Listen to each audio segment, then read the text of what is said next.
વડોદરાના સાવલી તાલુકામાં પરોઢથી જ ધોધમાર વરસાદ ચાલુ છે। તાલુકામાં મેઘ મુશળધાર। તાલુકામાં સવારથી જ ધીમી ધારે પડી રહેલ વરસાદનું જોર વધ્યું છે। સમગ્ર પંથકમાં અવિરત વરસાદ ચાલુ છે। સાવલી તાલુકામાં ધોધમાર વરસાદને પગલે તાલુકામાંથી પસાર થતી મહીસાગર નદી બે કાંઠે વહેતી થઈ છે। ઉપરવાસમાં ભારે વરસાદને પગલે મહી નદીમાં નવા નીર આવ્યા છે। મહીસાગર જિલ્લામાં 2 દિવસથી પડી રહેલ વરસાદને પગલે મહી નદીના જળસ્તરમાં વધારો નોંધાઈ રહ્યો છે।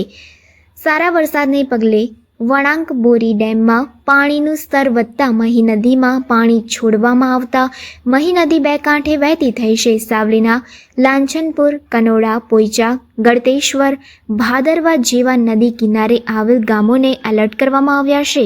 હવામાન વિભાગના જણાવ્યા અનુસાર હજી પણ ભારે વરસાદ પડવાની શક્યતાની આગાહીને પગલે લોકોને નદીમાં ન જવા માટે અપીલ કરવામાં આવી છે। રિપોર્ટર રણવીર વાઘેલા, ગુજરાત જનતા ન્યૂઝ, સાવલી।